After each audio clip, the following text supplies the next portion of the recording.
China தான் முழுக்க முழுக்க ஈரானுக்கு உதவி இருக்கு அப்படிங்கிறது நமக்கு தெளிவா தெரியுது. ஆமாங்க. ம். இப்ப ஆனா சைனா, இந்த ரஷ்யா ம். ஆ, சைனா, ரஷ்யா எல்லாம் கூட்டணியில தான் இருக்காங்க. ஆமா. இப்ப அவங்க எல்லாம் ஈரானுக்கு சப்போர்ட் பண்றாங்க. இப்ப வடகொரியா ஈரானுக்கு தான் சப்போர்ட் பண்ணுது. ஆமா. இப்ப வடகொரியா ஈரானுக்கு சப்போர்ட் பண்ணி ஜப்பானுடைய ஏதோ கப்பல்களை தாக்குற மாதிரி செய்திகள் வந்தது. ம். இப்ப நீங்க சொல்றீங்க சைனா வந்து ஒரு கப்பலை கொண்டு போய் ஓமன் பக்கத்துல நிப்பாட்டி ஈரானுக்கு அமெரிக்க போர்க்கப்பல்கள் எங்க இருக்கு அப்படிங்கிற நேவிகேஷனை கொடுத்துருக்குது. அதான். ஆமா, இது சைனாவுடைய உளவு கப்பல், உளவு ம், பார்க்கிற கப்பல். ம், ம். இப்ப இது எங்க போய் முடியும்னு சொல்ல முடியாது. ஏன்னா ஆல்ரெடி ஈரானை முழுசா முடிக்கணும் அப்படிங்கிற ஒரு எண்ணத்துல தான் அமெரிக்கா இருக்கு, இஸ்ரேலும் இருக்கு. இப்போ வடகொரியா வந்து உதவும் பொழுது அவங்க மேல கோபம் வரும், சைனா மேல கோபம் வரும், ரஷ்யா மேல கோபம் வரும். அப்போ இரண்டாம் உலகப் போர்ல என்ன நடந்ததோ அது மாதிரி ஒரு விஷயம் இப்ப நடக்கிறதுக்கு ஒரு வாய்ப்பு இருக்கு. இல்ல, அது அது நடந்தே தீருங்க. அப்புறம் ம், ஈரான் வந்து அமெரிக்கா இவங்களெல்லாம் விட மாட்டாங்க. ஏன்னா ம். அவங்க பிளான் பண்ணி ஸ்டெப் பை ஸ்டெப்பா போயிட்டே தானே இருக்காங்க தாக்குதல். இல்ல போயிட்டு இருந்தாலும் அவங்க கிட்ட போதிய அளவு மக்கள் தொகை இல்லை. ஒரு குறைவான மக்கள் தொகை தான் இருக்காங்க. பெரிய ஆர்மி ம். பேஸ் இல்லை.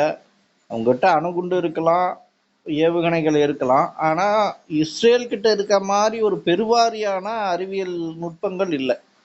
அமெரிக்காட்ட அதான் இருக்க மாதிரி இந்த B2 பாம்பர் மாதிரியான விமானங்கள் இல்லை. அவங்க இஸ்ரேல் அடிக்கிறது கம்மி பண்ணிட்டு ம், சவுதி அரேபியா சுத்தி இருக்கிற அமெரிக்க பேசஸ் அந்த நாட்டை ம், தானே நிறைய அடிக்கிறாங்க. ம், ம், ம், அதனாலதான் கச்சா எண்ணெய் எங்கேயுமே கச்சா எண்ணெய் போகக்கூடாதுன்னு அந்த ஸ்டேட் ஆஃப் ஹார்மஸ் அதையும் மூடிட்டாங்க. ம், இதெல்லாம் மூடிட்டு இந்த அங்க சும்மா மூடினதுக்கு இங்க சென்னையில பெட்ரோல் விலை ஏற போகுது, எல்லாம் ம், வாங்குவாங்க, கியூல டேங்க்ல பிடிங்க ம். அப்படின்னு, டேங்க்ல 5 லிட்டர் கேன்ல பிடிங்க அப்படின்ட்டு அதுமா தப்புட்டு இங்க சென்னையில ரோட்ல நிக்கிறாங்க, வருஷலா கார் நிக்குது. ஆமா. இன்னைக்கு அப்புறம் ஆமா. ம், நேத்து இல்ல நேத்து அது முந்தா அது நாள் அது தொடர்பா என்ன சொல்றாங்கன்னாங்கய்யா, பாத்தீங்கன்னா கிட்டத்தட்ட அதாவது ஒரே நேரத்துல அனைவருமே வந்து கேஸ் புக்கிங் பண்ணும் பொழுது கேஸோட ம், அந்த நெட் வந்து ஹேங் ஆயிடுச்சு, அதனால புக்கிங் பண்ண முடியல, அவ்வளவுதான், வேற எந்த பிரச்சனையும் இல்லை அப்படின்னு அரசு தரப்புல தெரிவிக்கிறாங்க. ம். அதே மாதிரி பெட்ரோல் பங்க்ல எல்லாம் வந்து பாத்தீங்கன்னா ஒரே நேரத்துல ஒரு நாளைக்கு ஆளுக்கு 1 லிட்டர் போடுறவங்க திடீர்னு 10 லிட்டர் 5 லிட்டர் ஊரே சேர்ந்து வாங்கும் பொழுது அந்த பெட்ரோல் பங்கே காலி ஆயிடுச்சு. அப்படித்தான் பல பெட்ரோல் பங்குகள் காலி ஆச்சு அப்படிங்கிற ஒரு விஷயத்தையும் சொல்லியிருக்காரு. அப்ப இங்க வந்து எரிபொருள் தட்டுப்பாடுகள் இல்ல. அடுத்த ஒரு மாதத்துக்கு தேவையான எரிபொருள் நம்ம இந்தியாவுடைய கைவசம் இருக்கு. இத பத்தி யாரும் பயப்பட தேவையில்ல. நமக்கு தேவையான அளவு பெட்ரோலிய பொருட்கள் இருக்கு. அப்படின்னு சொல்லி அந்த பெட்ரோல் மற்றும் கேஸ் அந்த இதுல இருக்கக்கூடிய ஒருத்தர் வந்து பேட்டி கொடுத்திருந்தாரு. கமர்ஷியல் சிலிண்டர், ம், கடைகளுக்கு ஹோட்டலுக்கு பயன்படுத்துற கமர்ஷியல் சிலிண்டர் ம், இல்லைன்னு சொல்லி ஹோட்டல்லாம் மூடுறாங்களே. ம், அது ம், அதோட ரேட்டும் அதிகமாயிடுச்சு, ம். 4000 ரூபாய் கேட்கறாங்க அப்படின்றாங்க. இப்ப பாருங்க, பிரீமியர் நியூஸ் ஒன்று போட்டிருக்காங்க. என்ன நியூஸ் அப்படின்னு கேட்டீங்கன்னா, ஆடிப்போன பாகிஸ்தான் ராணுவம் அட்டகாசம் செய்த தாலிபான். இந்த சமயத்துல பாகிஸ்தான் ராணுவம் சந்தடி சாக்குல தாலிபானை தாக்கியிருக்கு. ஆமா, அந்த தாலிபான் என்ன அது பண்றாங்க, அதுக்கு வந்து ஆப்போசிட்டா பாகிஸ்தானை தாக்கியிருக்காங்க. அப்படிங்கிற விஷயம் வந்து இன்னைக்கு இப்போ இந்த செகண்ட் வந்து ஒரு ஹாட் டாபிக்கா இருக்கு. ஆமா. ஆமா. பாகிஸ்தான் அது தேவையில்லாத வேலையை ஏன் செய்யறாங்கன்னு தெரியல. இது யாரோடைய சப்போர்ட்ல செய்யறாங்கன்னு புரியல. இவங்க தேவையில்லாம பாகிஸ்தான் தான் ஆனா ஃபர்ஸ்ட் அடிச்சது ஆப்கானிஸ்தானை. ம். காளியம்மாளவங்க அது அதிமுகல இணைஞ்சிட்டாங்க. யா- ஆ, அது என் இது உள்ளூர். நேத்து என்ன நேத்து என்ன நாம் தமிழர் கட்சியில பயணிச்சுக்கிட்டு இருந்தாங்க. இப்ப திடீர்னு அதிமுகவுல இணைஞ்சிருக்காங்க. கொஞ்சம் வருத்தத்துக்குரிய செய்தி. நம்ம தமிழக அரசியல் இப்படி இருக்கு. அதாங்க இப்ப இதுதாங்க மனுஷனை நம்பவே முடியல. ஆமா. ஏன் மனுஷனை நம்ப முடியலன்னா, ம். இப்ப நம்மள மாரி இப்ப நீங்க, நானு இந்த குரூப்ல இருக்கிறவங்களே இருக்கட்டுமே, ம். எல்லாரும் சேர்ந்து இந்த எலக்ஷனை விடுங்க. அடுத்த எலக்ஷனுக்கு ஒரு பிளான் போட்டு, ம். அ அவங்கவங்க ஊர்ல ஏதோ சப்ஸ்டிட்யூட் பண்ணி ஏதோ செய்றோம்னா, ம். என்னைக்கோ அந்த ஒற்றுமையோட ஜெயிச்சிருவோம். ம். ஜெயிச்ச பிறகு ம். ஒற்றுமையா இருப்போமா? அதுதான் இங்க டவுட். இது அது நான் ஒற்றுமை கேட்கிறேன். ஒற்றுமை என்பது எப்பயுமே ஒரு கேள்விக்குறிதான். ம். நீங்க ஒரு தலைமையின் கீழ இங்க இல்லாம, இங்க ஒற்றுமை என்பது சாத்தியமே இல்ல. தலைமை ஒண்ணு இருந்தா தான் அந்த தலைமைக்கு கட்டுப்பட்டு, இல்ல ஒரு கொள்கைக்கு கட்டுப்பட்டு, ஒரு தத்துவத்துக்கு கட்டுப்பட்டு, அப்படிப்பட்ட கூட்டங்கள் தான் இங்க இருந்திருக்கு. ஒழிய இந்த மாதிரி ஒரு எல்லாரும் சேர்ந்து போராடுவோம். அதுல ஒரு தலைவனை தேர்ந்தெடுத்துக்குவோம் அப்படிங்கும் பொழுது, அது முடிவுக்கே வராது. பூனைக்கு யாரு மணி கட்டுறது அப்படிங்கிற கதை தான் வரும். அந்த எலிகளைப் போல தான் அந்த இது அமையும். அப்போ இங்க ஒரு தலைமை என்பது அத்தியாவசியம். ஒரு தலைமையை அனைவரும் ஏற்றுக்கொள்ள வேண்டும். அந்த தலைமையானது கொள்கைகளுக்கும், தான் எடுத்துக்கொண்ட தத்துவங்களுக்கும் அதன் வழியும் நிற்பவராக இருக்க வேண்டும். அவ்வளவுதான். இது இப்ப இது நடந்திருக்கு. பாஸ்ட் ஹிஸ்டரியில. எப்படி என்ன நடந்துருச்சுன்னா, ம். நாம் தமிழர் அவங்க ம். அந்தந்த கிராமத்துல ம். சில கிராமத்துல ஜெயிச்சிருக்காங்க. ம். பிரசிடென்ட்டா, ம். வார்டு மெம்பரா சில இடத்துல ஜெயிச்சிருக்காங்க. ஏன் விஜய் கட்சி கூட சில இடத்துல வார்டு மெம்பராலாம் ஜெயிச்சிருக்காங்க. ம். நான் விஜய் சார்பாக நிக்கிறேன் அப்படின்னு. ஆனா அங்க கட்சி நிக்க முடியாது. ஒரு ம். பிரசிடென்ட்டா நிக்கும்போது நாம் தமிழர் கட்சின்னு அந்த கொடிய வச்சுக்கிட்டு, இல்ல அந்த சிம்பிள வாங்கிட்டுலாம் நிக்க முடியாது. ம். ஏன்னா, உங்க சட்டம் இன்னும் அந்த அளவு பாழாவல. ம். பிரசிடென்ட் இவங்கெல்லாம் இண்டிவிஜுவல் கேண்டிடேட்ஸ் தான் இன்னைக்கு வரைக்கும். அது ம். வ இப்படிதான் இருக்கு. கிராமத்துல. ஆனா அங்கெல்லாம் ஜெயிச்சவங்க, நாம் தமிழர் கட்சியிலேருந்து, விஜய் கட்சியிலேருந்து ஜெயிச்சவங்க நேர்மையா இருக்காங்க. ம். ஒண்ணும் அவங்களால எதுவும் மேற்கொண்டு அதுலேருந்து ஊழல் பண்ணவோ எதுவும் முடியல. பண்ணல. அவங்க ம். கொஞ்சம் நேர்மையா இருந்தாங்க. கொஞ்சம் நெறைய பேர் நேர்மையா இருந்தாங்க. அதுல சிலர், இப்ப ம். காளியம்மா போட்டாங்கன்னு சொன்னீங்க பாருங்க. இதே மாரி சிலர் அந்த மேல எம்எல்ஏ மேல இருக்கிற இப்போ மேல இருக்கிற அவங்களுக்கு மேல இருக்கிற அதிகாரி, மேல இருக்கிற போஸ்ட் அவங்க கூட ஒத்து போறாங்க. ம். உங்க கிராமத்துல ரோடு போடுறதுல இவ்வளவு ஊழல் பண்ணணும். இப்ப ம். திமுக சொல்லிக் கொடுக்கும். இப்ப நான் ஜெயிச்சிட்டேன்னு வைங்களேன், நாம் தமிழர் கட்சியில, இல்ல தனியா நின்னு பிரசிடென்ட் ஜெயிச்சிட்டேன்னா, எனக்கு மேல இருக்கிற திமுக கட்சிக்காரரு எனக்கு சொல்லிக் கொடுப்பாரு. ம். இப்படி இப்படி இப்படி இப்படி நீ சம்பாதிக்கணும். அதுக்கெல்லாம் நீ ஒத்து வரணும். இல்ல நான் இல்ல அதுக்கெல்லாம் நான் அரசியலுக்கு வரலைங்க அப்படின்னு சொன்னேன்னா, என்னைய ஒதுக்கிட்டு எனக்கு வர்ற கமிஷனை கொடுக்காம அவங்க திருடுறத திருடிக்கிட்டு தான் இருக்கிறாங்க. ஆமா. ஏன்னா ஏன்னா கலெக்டர் அந்த படிச்ச லிஸ்ட் இருக்குல்ல, கலெக்டருக்கு ம். கீழ தாசில்தாரு ம். ஆ, அப்படின்னு அந்த லிஸ்ட் பெருசா இருக்கு. ம். கீழ விஓ இருப்பாங்க. இந்த ம். விஓல இருந்து மேல போவாங்க. அந்த விஓ இவங்க எல்லாம் ஒத்து போறாங்க. யார் கூட?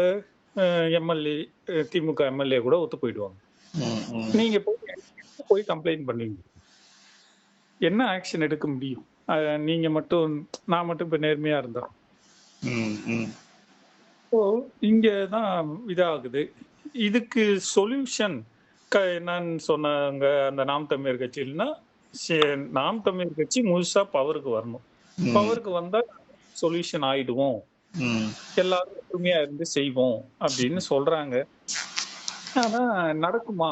ஏன்னா அங்க இப்ப இந்த காளியம்மா போன மாரி ம். எல்லாரும் இப்ப ஜெயிச்சே போயிடுறாங்க வர்ற எலெக்ஷன்ல. ம். ம்.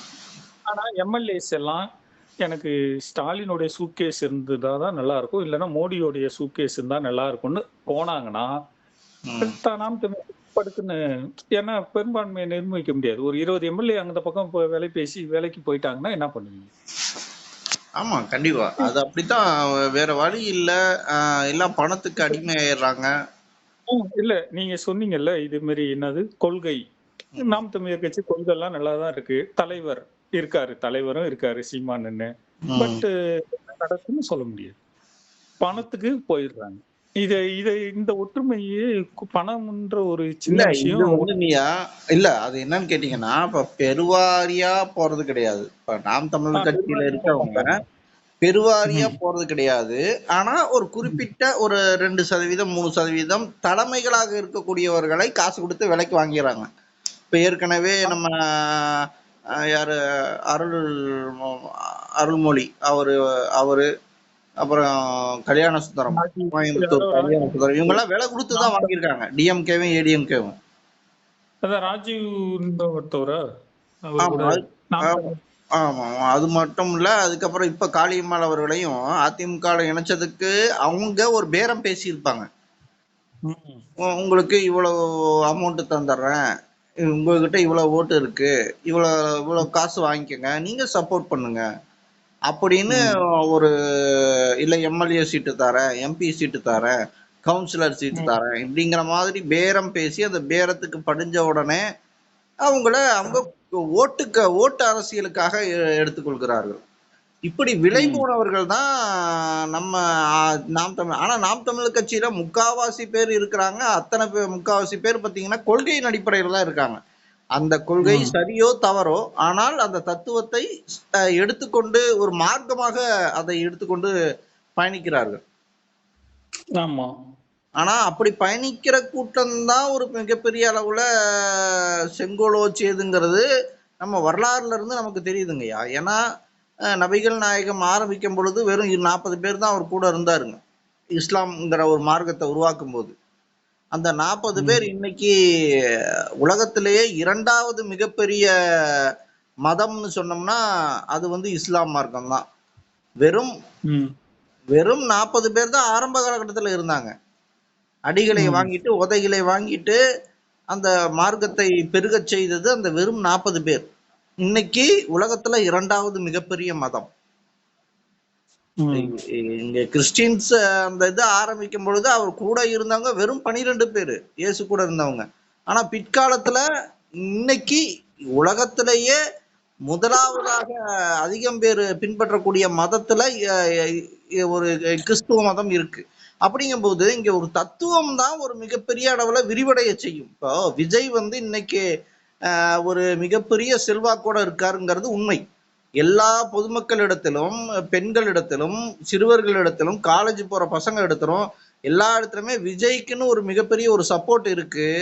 ஆனால் அந்த விஜய்க்காக அடுத்ததாக ஒரு 5 வருடம் 10 வருடம் கழிச்சு அந்த விஜய்க்கு அவங்க ஓட்டு போடுவாங்கன்னா இல்ல. ஏன்னா அவங்க தத்துவத்தின் பால் இல்ல. அவங்க எப்ப வேணா மாறிடலாம். இப்போ உதாரணத்துக்கு சொல்ல போனோம்னா நம்ம சின்ன குழந்தையில இருந்த ஒரு சிவசங்கர் ஐயாவோ நகுலனோ வேறு, இப்பொழுது இருக்கக்கூடிய சிவசங்கர் ஐயாவும் நகுலனும் வேறு. அப்ப ஒப்பிட்டு பார்க்கும் பொழுது அந்த சிறு வயதுல இருந்த அந்த சிறுவனுக்கும் நமக்கும் என்ன வித்தியாசம்? அங்க இருந்தவன் தான் இங்கேயும் இருக்கிறான். அங்க இருந்த ஒரு உயிர் தான் இங்கேயும் இருக்கு. அங்க இருந்த ஒரு மனிதனுக்கு என்னென்ன இருக்கோ அதெல்லாம் தான் இருக்கு. ஆனா அந்த சிறுவனுக்கு என்ன பெருசா இருந்தது? சாக்லேட்டு, பேனா, பென்சிலு, ஃப்ரெண்ட்ஸோட விளையாடுறது, இதுதான் உலகமாகவும் மிகப்பெரிய செல்வமாகவும் இருந்தது. ஆனா இன்னைக்கு இருக்கக்கூடிய உங்களுக்கும் எனக்கும் எவ்வளவு செல்வம் கொடுத்தாலும் நம்மளை திருப்தி அடையவே வைக்க முடியாது. அப்போ இங்க அறிவுகள் பெருக பெருக பெருக ஒரு மனிதன் இங்க வேறொரு மனிதனாக உருவாகிறான். அறிவுதான் ஒருத்தனை இன்னொருவனாக மாற்றுகிறது, அவனுடைய சந்தோஷத்தை தீர்மானிக்கிறது, அவனுடைய எதிர்காலத்தை தீர்மானிக்கிறது, அவன் பெறக்கூடிய அறிவு. அப்படி ஒரு அறிவை தத்துவமாக கொடுப்பதுதான் இங்கு வந்து கம்யூனிஸ்டுகள் செஞ்சாங்க. அதை தொடர்ந்து திராவிட கழகங்கள் செய்தது. இன்னும் பண்ணி பார்த்தீங்கன்னா உலகளாவிய ஒரு மிகப்பெரிய விஷயங்கள் ஹிட்லர் அதான் பண்ணாரு. ஹிட்லர் பின்னாடி அத்தனை லட்சம் பேர், அத்தனை கோடி பேர் திரண்டாங்க அப்படின்னா அதுக்கு காரணம் அவருடைய தத்துவம். அது சரியோ தவறோ அது 2வது பட்சம். அந்த தத்துவத்தை ஏற்றுக்கொண்டார்கள். அதனால அவர் பின்னாடி அவர் சொன்ன கைகாட்டும் திசையில போய் போரிட்டாங்க. அதே மாதிரி அடுத்ததாக ஒரு இப்ப தத்துவமாக உருவாகி வரக்கூடிய ஒரு கட்சினா அது நாம் தமிழர் கட்சி தான். இப்ப நான் 5ஆம் தமிழர் சங்கம் ஒரு தத்துவத்தை விதைத்து கொண்டு வந்தாலும் அந்த அளவுக்கு ஒரு மிகப்பெரிய ஒரு கட்சியாக உருவாகல. ஆனால் தத்துவமே இல்லாமல் வெறும் வெளிப்புற கவர்ச்சிக்காக உருவாகி வருவதுதான் தமிழக வெற்றி கழகம். ஆனா அது இப்போதைக்கு வெல்லும் என்று என்னுடைய கணிப்பு, அது வெல்லும் என்று நான் நினைத்துக் கொண்டு இருக்கிறேன். அது வென்றாலும் கூட அதனுடைய வெற்றியை தக்க வைத்துக் கொள்ளும், இல்ல அவர்களுக்கான ஒரு மக்களை உருவாக்குவார்களா என்று சொன்னால் அது சந்தேகம்தான். ஏன்னால் தெளிவான தத்துவங்கள் இல்லை, தெளிவான கொள்கைகள் இல்லை. இன்னும் அந்த அரசியல் படுத்தாத ஒட்டுமொத்த மக்களை தான் வச்சிருக்காங்க. இங்க அரசியல் படுத்துறதுன்னு சொன்னா அந்த தத்துவத்தை தான் சொல்றேன். ஆனா இங்க நாம் தமிழர் கட்சியிலே பயணிக்கக்கூடிய அந்த 10 லட்சம் பேரும் வந்து பாத்தீங்கன்னா அரசியல் படுத்தி இருக்கிறார் சீமான். ஒரு தமிழர் அப்படிங்கிற ஒரு தத்துவத்துல அனைவரையும் இணைச்சிருக்கிறாரு. அப்போ ஒரு மிகப்பெரிய ஒரு கூட்டத்தை அவர் கூட்டியிருக்காரு. அதுவும் தத்துவத்தின் பேர்ல அவர் கூட்டியிருக்காருங்கும் போது அவருடைய செல்வாக்கு ஒருபோதும் குறையாதுங்கிறது தான் என்னுடைய ஒரு பெரிய கருத்தா இருக்குங்கய்யா. இப்போ போன தடவை 8% வாக்கு அப்படின்னா இந்த தடவை 9% உயர வாய்ப்பு இருக்கு ஒழிய அதிலிருந்து குறைவதற்கு வாய்ப்பு இல்லை அப்படிங்கிறது தான் என்னுடைய எண்ணமா இருக்கு.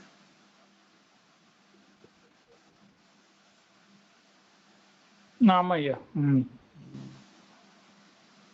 சரி பார்ப்போம். ஆனா இந்த இப்போ சில பேர் வந்து எலெக்ஷன் நடக்காதுன்னு சொல்றாங்க. இப்ப சிவாயா கூட நேரலையில சொல்லியிருந்தாரு எலெக்ஷன் நடக்காது அப்படின்னு. நிறைய பேரு 2026 எலெக்ஷன் நடக்காது, உலகப்போர் வந்துடும் அதுக்குள்ள. உலகப்போர் வந்தா இங்க உங்களுக்கு என்ன பாதிப்பு? ஆமா ஆமா ஆமா, தமிழ்நாடு அளவுல எந்த பாதிப்பு இருக்க போகுது? எப்படி இந்தியா இந்தியா இந்தியா வந்து எந்த ஒரு போர்லயும் கலந்துக்காது. அப்புறம் ஏன் அப்ப இன்னைக்கு மட்டும் எலெக்ஷன் நடத்த வேண்டியது?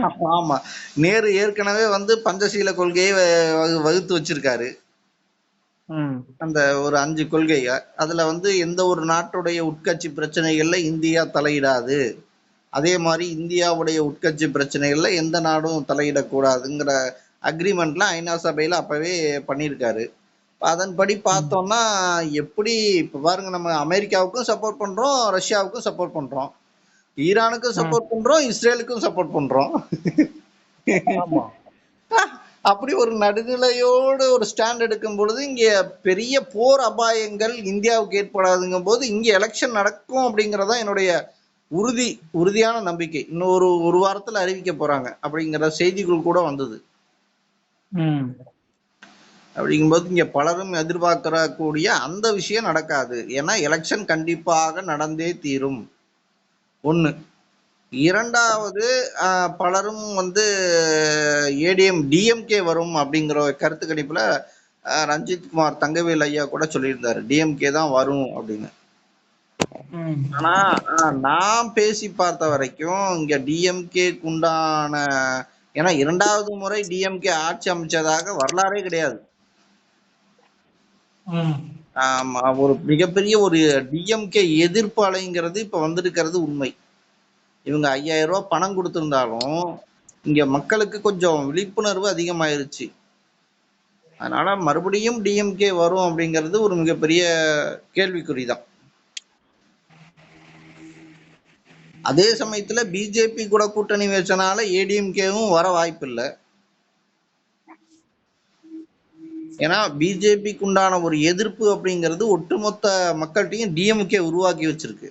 அந்த பிஜேபி உள்ள வந்துரும், ஆர்எஸ்எஸ் உள்ள வந்துரும், அவங்க வந்துருவாங்க, பிஜேபி வந்துரும் அப்படிங்கிற ஒரு பயத்தை காமிச்சுதான் அவங்க ஓட்டு வாங்கியிருக்காங்க. அப்படிங்கும் பொழுது அடுத்ததாக இப்ப ஏடிஎம்கேக்கும் ஓட்டு வராது எனும் பொழுது எனக்கு தெரிஞ்சு இது நம்ம தமிழக வெற்றி கழகத்துக்கு தான் மிகப்பெரிய ஒரு வாய்ப்பு இருக்குது அப்படிங்கிறது தான் என்னுடைய கருத்து. அது ஓகே. ஆனா எது ஆட்சி அமைக்கும் அப்படிங்கிறது இன்னமும் டவுட்டாவே இருக்கு. இல்ல, உறுதியா தமிழக வெற்றி கழகம் தான் ஆட்சி அமைக்க போகுதுங்கிறதுக்கு நான் உளவியல் ரீதியாக சந்திரரேகையை ஆய்வு செஞ்சு சொல்லியிருந்தாலும் உளவியல் ரீதியாக ஒரு விஷயங்கிறது வந்து ஒருவனை ஒரு விருப்பப்பட்டா மட்டும்தான் அவங்களுக்கு வாக்களிக்கணும்னு ஒவ்வொருத்தரும் விரும்புவாங்க. இப்போ அரசியல் படுத்தப்பட்ட தன்னை திராவிடராக கருதக்கூடிய இல்ல அரசியலை வைத்து பிழைக்கக்கூடிய குடும்பங்களுடைய ஓட்டு கண்டிப்பாக திமுகவுக்கு தான் கிடைக்கும். அதுல மாற்று கருத்தே கிடையாது. கிட்டத்தட்ட ஒரு 20-30% ஓட்டுங்கிறது கேரண்டியாக டிஎம்கேக்கு கிடைக்கும். ஆனா அந்த புதிய வாக்காளர்களும் நடுநிலைவாதிகளும் டிஎம்கேக்கு ஓட்டு போடுவாங்களா அப்படிங்கிறது கேள்விக்குறி.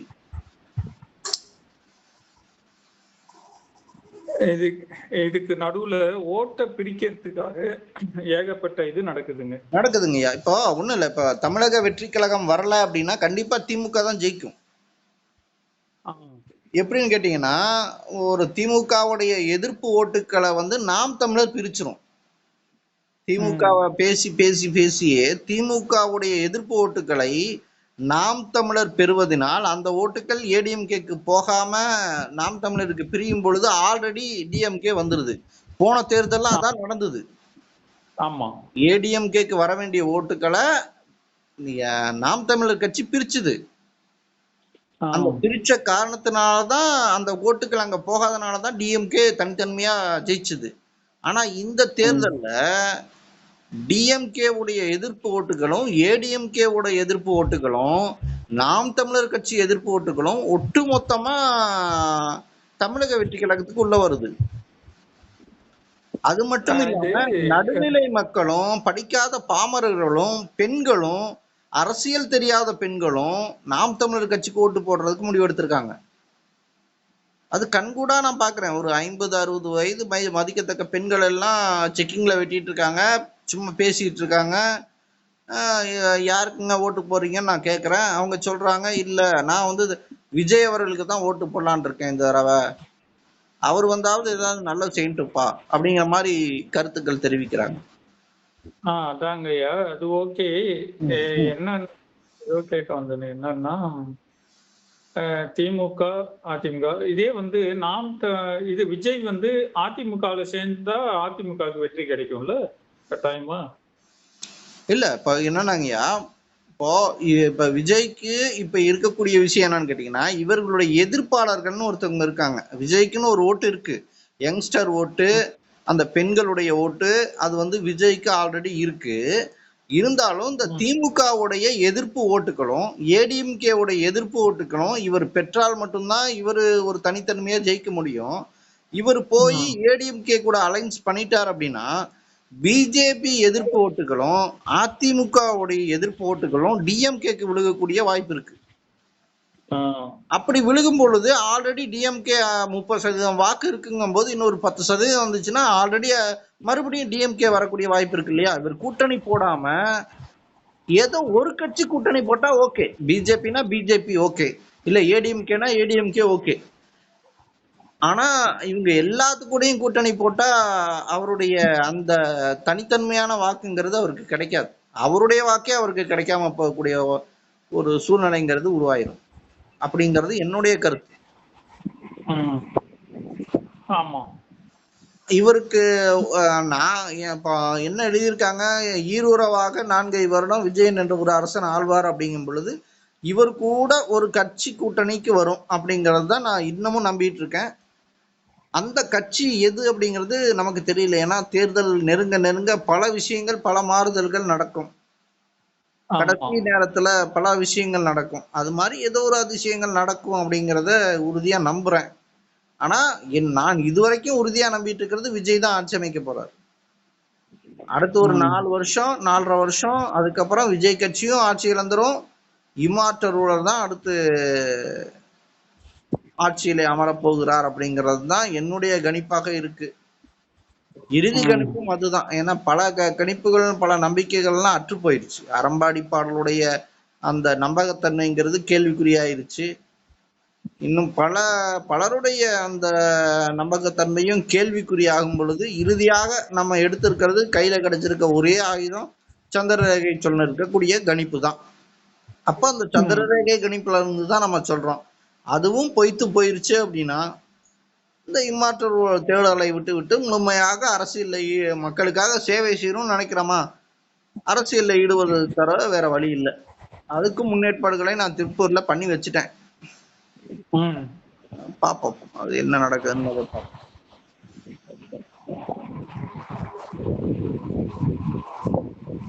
இதுல 5ஆம் தமிழர் சங்கம் வேற என்ன பண்றாங்கன்னா, 5ஆம் தமிழர் சங்கம் ஒரு மிகப்பெரிய ஒரு ஒரு நல்ல கருத்துக்கள், நிறைய அற்புதமான கருத்துக்கள் பேசியிருக்கிறாரு. அதுல மாற்று கருத்தே கிடையாது. ஆனாலும் நம்பகத்தன்மை இல்லாத சில கருத்துக்களையும் அவர் திணிச்சு வச்சிருக்காரு. அதேதான். அதுதான் இங்க பெரிய ஒரு நெருடலை உருவாக்குது. அவர் சொல்ற இலுமினாட்டி ஸ்டோரி ஓகே உண்மை, அவர் சொல்ற பார்ப்பனருடைய கதை உண்மை, அவர்கள் சொல்ற பல விஷயங்கள் உண்மையாக இருந்தாலும் அவர் இந்த கிருஷ்ணன் தான் கம்ப்யூட்டரை கண்டுபிடிச்சாரு, முருகன் தான் வந்து சாப்ட்வேரை கண்டுபிடிச்சாரு, அர்ஜுனன் தான் ஏவுகணையை கண்டுபிடிச்சாருன்னு சொல்றதெல்லாம் ஏற்புடையதும் அல்ல.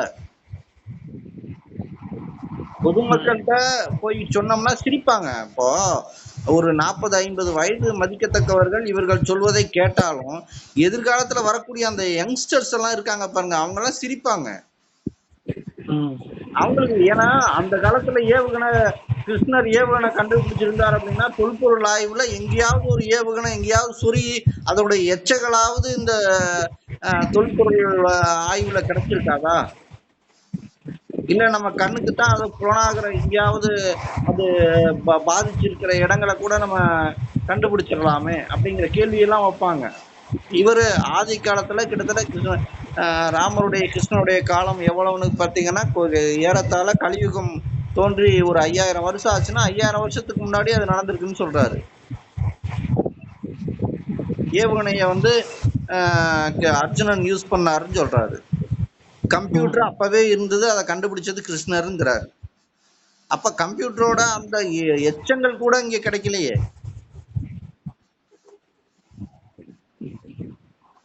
இதெல்லாம் வந்து அவர் சொல்ற அந்த கட்டுக்கதைகளை வந்து கட்டுக்கதைகள்னு தெளிவா காமிச்சிருக்கு. கட்டுக்கதையே நவுத்திருக்கீங்க. அவர் இப்ப என்ன பண்ணிட்டு இருக்காருன்னா, சொல்லுங்க. கட்சி ஆரம்பிக்க 5ஆம் யுக கட்சி போறேன்னாரு. அப்புறம் என்ன செய்ய போறேன் அப்படின்னா என்னன்னு கேட்டதுக்கு, இதே மாதிரி ஒரு எம்எல்ஏவும் இண்டிவிஜுவலா தான் இருக்கும். பார்த்து ஓட்டு போடுறதுக்கு பதிலா அந்த ஊர்ல நிக்கிற அந்த எம்எல்ஏ போய் அனலைஸ் பண்ணி அவங்க ஊர் மக்களுக்கு அவர் தெரிஞ்சு நல்லவரா இருந்து அந்த கேண்டிடேட் அனலைஸ் பண்ணி ஓட்டு போடணும். அந்த விழிப்புணர்வு நான் கொண்டு வரணும்னு ஆசைப்படுறேன் அப்படின்றாரு. எனக்கு வந்து சிம்பிள பார்த்து ஒரு கட்சினாலே அது வந்து சரி வராது. அதுக்கு பதிலா இப்படி போகணும். இவங்க எல்லாரும் நல்லவர்கள், இவங்க எல்லாரும் மக்களுக்கு சேவை செய்ய வந்தவங்க அப்படின்னு எடுத்துட்டு போய் அதை ப்ரொஜெக்ட் பண்ண பாக்குறாருங்க அவரு. இப்போதைக்கு தான் அவருடைய ஸ்டேட்டஸ். எந்த அளவுக்கு அவருடைய ஒரு தலைமை இல்லாம இங்க எதுவுமே இயங்காதுங்கய்யா. ஒரு அச்சாரம் இல்லாமல் இங்க வந்து ஒரு தேர் நகருமானா நகரவே நகராது. ஒரு தேர் நகரம்னா ஒரு சக்கரத்துக்கு ஒரு அச்சாணிங்கிறது வேணும். அப்ப அந்த அச்சாணி மாதிரி இருக்கக்கூடியது தான் தலைவன். அப்ப இங்க தலைவனே இல்லாம இல்ல தேர் ஓடும், இல்ல அந்த விஷயம் நடக்கும், கடைசியாக தலைவனை தேர்ந்தெடுத்துக் கொள்வோம் என்று சொன்னால் அது கடைசி நேரத்துல விலை கொடுத்து வாங்குவதற்கு இங்க பல கட்சிகள் தயாராக இருக்கும் பொழுது அது ஏற்புடையதாக அல்ல. இங்க அச்சாணி இருக்க போறது அவர் தாங்க. அவரு சிஎம் கேண்டிடேட். அவருக்கு கீழே இருக்கிறது ஃபுல்லா இண்டிவிஜுவல் கேண்டிடேட்ஸ் சொல்றாரு. நாங்க ஒரு கட்சியா ஏன் ஃபார்ம் ஆகலன்னா, இல்ல நான் என்ன சொல்றேன் அப்படின்னா, இப்போ பாண்டியன் ஐயாவை பிடித்தவர்கள் எல்லா ஊரிலும் எல்லா மாவட்டங்களிலும் எல்லா இடங்களிலும் இருப்பார்கள். அவரு இப்ப குறிப்பா இப்ப சொல்ல போனோம்னா சென்னையில ஒரு தொகுதியில அவர் நிக்கிறாருன்னு வச்சுக்கோங்க. அந்த இடத்துல மட்டும்தான் பாண்டியன் ஐயாவை பிடித்தவர்கள் ஓட்டு போடுவாங்க. இப்ப கன்னியாகுமரியில ஒருத்தர் இருக்காரு, அவரு பாண்டியன் ஐயாவை அவருக்கு ரொம்ப பிடிக்கும், அவருடைய கருத்துக்களை ரொம்ப பிடிக்கும், 5ஆம் தமிழர் சங்கத்தை ரொம்ப பிடிக்கும். எனும் பொழுது அங்க வந்து ஒரு ஆளை நிப்பாட்டுறாங்க அப்படிங்கும் பொழுது அவரை பத்தி அவங்களுக்கு தெரியவே தெரியாது. இவர் நல்லவரா கெட்டவரா, அவருடைய வாழ்க்கை ஸ்டோரி என்ன எது என்னமே தெரியாதுங்கும் போது பாண்டியன் ஐயாவுக்காகத்தான் இவருக்கு அவங்க வாக்களிப்பாங்க. ஆமா. ஆனா இப்ப அவரும் வந்து இல்ல இண்டிவிஜுவலா நீங்க பார்த்து வாக்களிங்க அப்படிங்கும்போது இங்கே மக்கள் வந்து யார் என்னன்னு தெரியாம எப்படி வாக்களிப்பார்கள்? அவர்கள் சிந்திக்க தயாராக இல்லை, ஆய்வு செய்ய தயாராக இல்லை. இப்ப ஆய்வு செய்ய தயாராக இருப்பவன் எது நல்ல சோறுன்னு விரும்பி சாப்பிடுவான். ம். இதுதான் சரியானது, இந்த உணவை நான் எடுத்துக்கொண்டா என் உடம்புக்கு நல்லது, என்னுடைய உபாதைகள் எந்தெந்த நோய்கள் இருக்கோ எல்லாத்துக்கும் இந்தந்த உணவு நல்லதுன்னு தேர்ந்தெடுத்து எடுத்துக்குவான். ஆனா வாய்ப்புகளே இல்லாம அவன் கண்ணு முன்னாடி பிரியாணியிலிருந்து சோறு வரைக்கும் எல்லாத்தையும் விதவிதமா வைக்கும்போது எது நல்லதுன்னு அவன் ஆராய மாட்டான், எது ருசியானதுங்கிறது தான் அவன் ஆராய்வான். ம். அப்போ இங்க ருசிக்கே அங்க அடிமையாகிறான். யாரு பணம் கொடுக்குறானோ அவனுக்கு ஓட்டு போடுறான், அவ்வளவுதான். இதுதான் இங்க அதான். நடந்து கொண்டு இருக்கக்கூடிய ஒரு விஷயமாக இருக்கிறது. அப்போ ம். இந்த மாதிரியான தத்துவங்கள் எடுபடுமா அப்படிங்கறது இந்த தேர்தல்ல நம்ம பொறுத்திருந்து தான் பார்க்கணும். ஆல்ரெடி ம். எடுபடாதுங்கிறது நமக்கு தெளிவா தெரியும். ஏன்னா பெருவாரியாக அவருடைய வீடியோவை பார்க்கிறவர்களே ஒரு 5000 பேர் தான் இருக்காங்க. ம். எனும் பொழுது அவருக்கு ஒரு தொகுதியில 5000 ஓட்டு கிடைக்கிறதே ஒரு மிகப்பெரிய விஷயங்கிறது நமக்கு கண்கூடாக தெரிந்த விஷயம். ம். பார்ப்போம் என்ன நடக்குதுங்கிறது தெளிவா தெரியும். ஆமா. வணக்கம் திருநாவுக்கரசையா. வணக்கம். வணக்கம் ரோஹித். வணக்கம் வணக்கம் நாங்கய்யா. வணக்கம் வணக்கம். சிவசங்கரையா. என்னங்கய்யா எப்படி போயிட்டு இருக்குது உலக போரெல்லாம்? உலக போர் என்ன வடகொரியா போய் ஜப்பான் அட்டாக் பண்ணிருக்கான். ஆமா, சம்பந்தம் இல்லாம அவன் ஏன் உள்ள வந்தான்? எதுக்காக உள்ள வந்தானு தெரியல, எதுக்காக அடிச்சானே தெரியல. நானும் இருக்கிறேங்கிறத காமிக்கிறானோ? காமிக்கிறான். அவன் அடிச்சு அமெரிக்கா பக்கம் விட்டுருக்க கூடாது, விட்டுருக்க கூடாது. ஜப்பான் போய் அடிக்கிறானே. நம்மளுக்கு சாதகமா இருக்கிற நாட்டை போய் அடிக்கிறான். ஆமா, ஜப்பான் அவனே பாவம் 24 மணி நேரம் உழைச்சு கஷ்டப்பட்டு மேல வந்துட்டு இருக்கக்கூடிய ஒரு ஏற்கனவே 2 அணுகுண்டு பாதிப்பை வாங்கி மேல அவன் அமெரிக்கா குண்டை போட்டு அவன் எந்திரிச்சு நிக்கும் போது அவனுக்கு எதிரா அவன் எந்திரிச்சு நிக்கிறான். அவனை போய் அடிச்சிருக்கான். முட்டாளா அவன். எத்தனையோ அமெரிக்க கப்பல் வருது, போர் விமானங்கள் வருது, ஏவுகணைகள்லாம் வருது, அதை ஏதோ ஒண்ணு குறிப்பாத்து அடிக்க வேண்டியதுதானே. அவன் ஜப்பானை வந்து எதுக்கு அடிச்சிருக்கானா, அது வந்து எங்க நாட்டுல அடிக்கல, ஜப்பான்ல இருக்கிற கடற்பரப்புல அடிச்சிருக்கான். அத வந்து எதுக்கு பண்றான்னா, அவன் அந்த கடற்பரப்புல ஒரு யுத்தத்தை உருவாக்க பாக்குறான். சீனாவை வம்புக்கு இழுத்து அதாவது கொண்டாந்து இழுத்து விடுறது. அதாவது என்னன்னு கேட்டீங்கன்னா, இப்போ அந்த போர் சூழல்ங்கிறது நடக்குது. இந்த போர் சூழல்ல நம்ம விருப்பப்பட்டவன நம்ம அடிச்சு பிடிச்சிடலாம். இப்ப பாருங்க, பாகிஸ்தான் ஆப்கானிஸ்தான் இவன் வந்து இப்ப வடகொரியாவோட நோக்கம் என்னன்னா, ஜப்பானை கொண்டு உள்ள அவன்கிட்ட நிறைய டெக்னாலஜி இருக்கு. ஆமா, அவனை கொண்டுட்டு வந்து இவன் ஏற்கனவே உன்னை அழிச்சது அவன் தான் சொல்லிட்டு அவனை வந்து எதிரி மாதிரி தூண்டி அவனை உள்ள கொண்டு வர்றது, உள்ள கொண்டாந்து இழுத்து கொண்டாந்து விட்டுறது. இங்க கடற்பரப்புல இப்ப கண்டிப்பா இந்த தென்சீன கடற்பரப்புல, இந்திய கடற்பரப்புல ஒரு பெரிய யுத்தம் இருக்கு. அது நடந்துகிட்டு இருக்கு, அது ஆரம்பிச்சுட்டு. ஆனா அது பெரிய யுத்தமா மாறும். இப்ப அது வந்து இது உலக போர் வந்து ஆல்மோஸ்ட் அது தொடங்கிடுச்சு, அவ்வளவுதான். இது வந்து அணியா இல்லாம அப்படியே ரெண்டு நாடா நடந்துட்டு இருக்கு. இதோ முன்னாடியே தெளிவா சொல்லிட்டாங்க. சனி மேசத்துல வரும்பொழுது உலகளாவிய பிரளயங்கள் ஏற்படும் சொல்லி வீரபிரமேந்தர் ப்ரெடிக்ஷன்ல கூட சொல்லியிருக்காங்க. இவங்களுக்கு இவன் மூன்றாம் உலக போர்னா என்ன நினைக்கிறாங்கன்னா, இல்ல அது வீரபிரமேந்தர் சொன்னது எல்லாமே நடந்துட்டு தான் வருது, தீர்க்க தரிசனங்கள் நடந்துகிட்டு இருக்கு. இவங்க என்ன நினைக்கிறாங்கன்னா, 3ஆம் உலக போர்னா இப்ப 1ஆம் உலக போர் 2ஆம் உலக போர்லாம் அணி சார்ந்து இருந்தது இல்லையா, அணியா நடந்தது. எதிரணி ஆதரவணி இப்படி இருக்கும், 2 அணியா பிரிஞ்சு சண்டை போடுவாங்க. நட்பு நாடுகள்னு 2 பிரிவு இருந்தது. நட்பு நாடுகள் இப்படி வந்து பிரிஞ்சு சண்டை போடுவாங்க. ஆனா இது அப்படி இல்ல. 3ஆம் உலக போருங்கிறது அப்படி நடந்துகிட்டே இருக்கும். ரெண்டு நாடா நடந்தாலே அது உலக போர் தானே, நடந்துகிட்டே இருக்கா. ஆயிட்டாங்க. இப்ப வடகொரியா, ரஷ்யா, சீனா, ஈரான் இவங்கெல்லாம் ஒரு தனி டீம். அமெரிக்கா, ஜப்பான் இவங்கெல்லாம் ஒரு டீம். பாகிஸ்தான் இவங்கெல்லாம் ஒரு டீம். தாலிபான் ஆப்கானிஸ்தான் கூட ஈரானுக்கு தான் சப்போர்ட். லெபனான் இவனுங்கெல்லாம் வந்து அமெரிக்காவுக்கு சப்போர்ட். அதாவது இப்ப வந்து சீனாவும் ரஷ்யாவும் இப்ப வெளிப்படையா ஆதரவு கொடுக்குறாங்க. ஆனா வெளிப்படையா என்ன களத்துல இறங்கல அவங்களுக்கு ஆதரவா, அது மட்டும் தான் பாக்கி. ஆமா ஆமா, ஈரானுக்கு சப்போர்ட்டா இறங்கல. இறங்கிட்டானுங்கன்னா அது வேர்ல்டு வார் தான். ஆமா, அதுல எந்த மாற்று உள்நாட்டுல கருத்து தான் இல்ல. இவங்க பண்ணிட்டு இருக்காங்க. இவங்களுக்கு சப்போர்ட்லாம் வந்து ஆமா பாத்தீங்கன்னா வெளியே தெரியாம ஹெல்ப் பண்ணிட்டு இருக்காங்க ஈரானுக்கு ரஷ்யா. ஆமா ஆமா அதே ஆமா மாதிரி தாலிபானுக்கு ரஷ்யா தான் ஹெல்ப் பண்ணுச்சு. ஆமா வடகொரியாவுக்கு சைனா ஹெல்ப் பண்ணுது. ஆமா ஆமா ஆமா ஆமா இதெல்லாம் கண்கூடா தெரிஞ்ச விஷயம். இஸ்ரேல் ஆமா வந்து அமெரிக்காவை தான் தன் வசப்படுத்தி வச்சிருக்கு. இஸ்ரேல். ஆமா ஆமா ஆமா அதாவது எல்லாமே அமெரிக்கா நடத்துறதா நம்ம நினைப்போம். அமெரிக்கா தான் நடத்துது. அமெரிக்காவை நடத்துறவன் இஸ்ரேல். இஸ்ரேல்ல யூதர்கள் தான். யூதர் அதான் இஸ்ரேல்னா யூதர்கள் தானே. ஆமாங்க வேற ஐயா. யாரு? அவங்க ஆமா தானே. ஆமா ஆமா யூத நாடு தானே அது.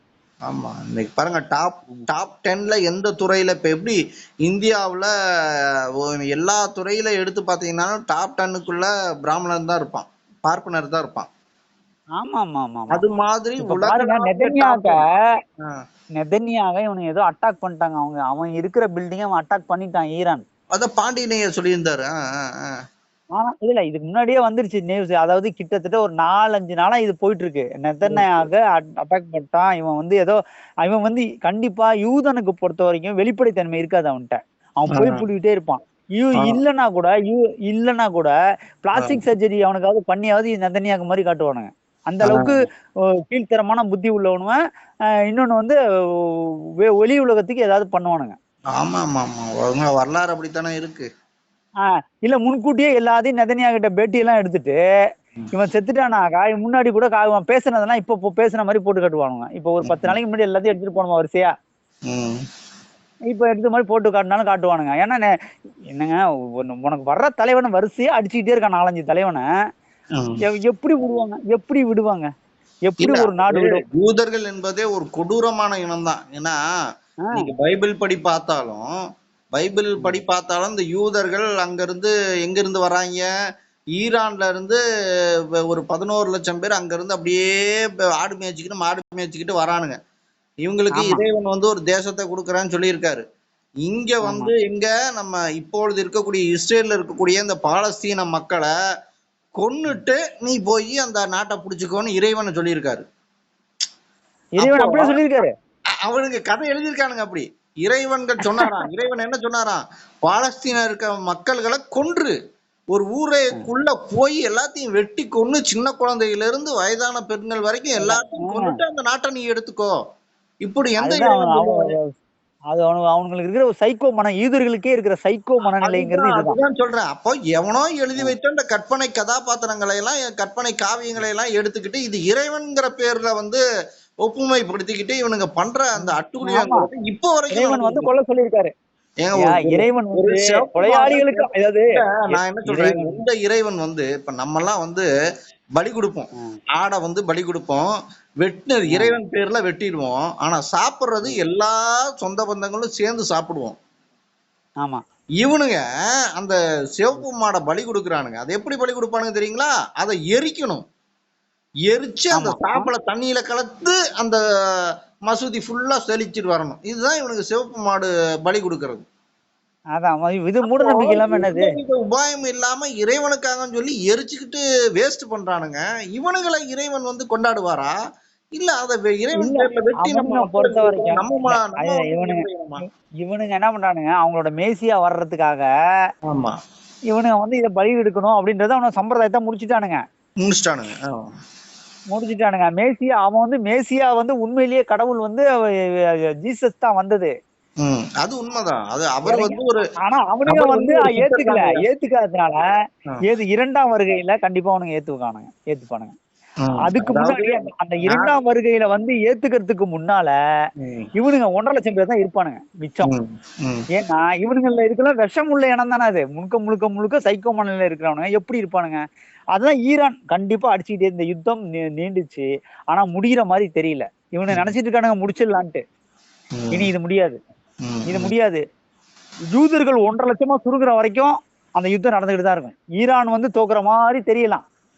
அவன் நாட்டுல பொருளாதாரம் அடிக்கிறான் அவன். ஆனா கண்டிப்பா அடிப்பட்ட புலி பதுங்கி பாயும். அதுல எந்த மாற்று கருத்தும் இல்லை.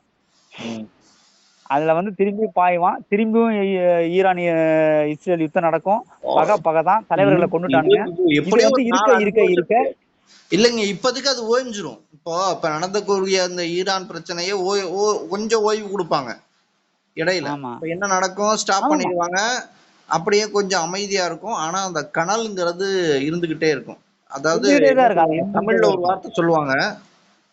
ஆமா, என்ன சொல்லுவாங்க ஐயா, அந்த நெருப்பு பூத்த அப்படிங்கிற மாதிரி ஒரு வாசகம் வரும். நீரு மேல பூத்த நெருப்பு சாம்பல் போல. இருந்தாலும் உள்ளுக்குள்ள நெருப்பு இருக்குங்கிற மாதிரி. அதான் நீரு பூத்த நெருப்பு போல. நீரு பூத்த நெருப்பு. அந்த நீரு பூத்த நெருப்பு ஆமா. மாதிரி இந்த பிரச்சனை ஓஞ்சாலும் அந்த பகை ம். உள்ளுக்குள்ள இருந்துகிட்டே இருக்கும். ஆஃப்டர் ஆமாமா. 1 இயர் ஆர் 2 இயர் அப்படியே கொஞ்சம் கொஞ்சமா கனண்டு கனண்டு கனண்டு ஒரு 2-3 வருஷத்துல மிகப்பெரிய ஒரு விஷயமா வெடிக்கும் அப்படிங்கறதான் ஆமாமா. என்னுடைய எண்ணம். இல்ல அது அப்படி நடந்துகிட்டு தான் இருக்கும். இப்ப இது வந்து தொடர்ச்சி இப்ப பாருங்க, இவனுங்களோட யுத்தம், வளைகுடா யுத்தம் இப்ப நடக்கிறது. இப்ப நம்ம இந்தியா பாதிச்சு தெரியுதா? அது தெரியுதா? அந்த தாக்கம் தெரியுதா? ம். பெட்ரோல் கண்டிப்பா. இல்லாம போயிட்டு போறாங்க. இது வந்து ஒரு மாயத்தை ஏற்படுத்திட்டானுங்க. ஆனா சிலிண்டர் இன்னைக்கு தட்டுப்பாடு இருந்தது உண்மை. ஆமா, இன்னைக்கு ஒரு மக்களுக்கு பாதிக்கப்படும் பொழுதுதான், அப்ப கை வலிக்கும் பொழுதுதான் கைக்கு என்னடா ஆச்சு அப்படின்னு சொல்லி நம்ம டாக்டர்கிட்ட போய் பார்ப்போம். அது மாதிரி இங்க இவனுங்க சிலிண்டர் தட்டுப்பாடு வரும் பொழுதுதான், ஏன் இங்க சிலிண்டர் தட்டுப்பாடு, பெட்ரோல் தட்டுப்பாடு வருது அப்படின்னு மக்கள்கிட்ட ஒரு கேள்வி எழுது. அவனுக்கு ஆமா அப்பதான் இங்க இருக்கக்கூடிய மக்களுக்கு போர் நடந்துட்டு இருக்கா அப்படின்னே தெரியுது. இல்லன்னா ஆமா இவனுங்க ஏன் போய் போற பார்க்க போறானுங்க? பக்கத்து தேசத்துல கண்டிப்பா தெரியல. 21 கிலோமீட்டர் அந்த சைடு நம்ம சொந்தம் ஈழ சொந்தங்கள் செத்து போனப்ப இவனுக்கு கிரிக்கெட் பார்த்தா நாயகி தானே. இன்னைக்கு வந்து ஒரு பாமர மக்களுக்கு கூட இல்ல, அங்கதான் கச்சா எண்ணெய் ஆமா. எல்லாமே தயாரிக்க. ம், இப்ப ம், அந்த ஹார்மோஸ், ஸ்ட்ரைட் ஹார்மோஸ்ங்கிறது இப்பதான் நாம வந்து 2025 ஜூன் மாசத்துல நான் எழுதியிருந்தேன் அதை. ம், நான் கூட போட்டிருந்தேன்ல, இஸ்ரேலே அடங்கு, அமெரிக்காவே அடங்கு, ம். நீர்மூசி நீரிணை என்னும் ஸ்ட்ரைட் ஹார்மஸை ஈரான் மூடினால் ம். உலக பொருளாதாரத்தின் தலைமையில் பலத்த அடி விழும்னு அது போட்டிருந்தோம். நீங்க அப்ப 6 மாசத்துக்கு சொல்லியிருந்தோம். முன்னாடியே போட்டிருக்கீங்க. ஆமா ஆமா, கவனிச்சேன். போட்டுட்டேன். ஆமா, ஆமா. போட்டிருக்கேன். இது இப்ப நான் மூட்டான். ம், ம், ம், மூடிட்டான். அது என்ன, அது 1.5 கிலோமீட்டர் தான். ம், ம்.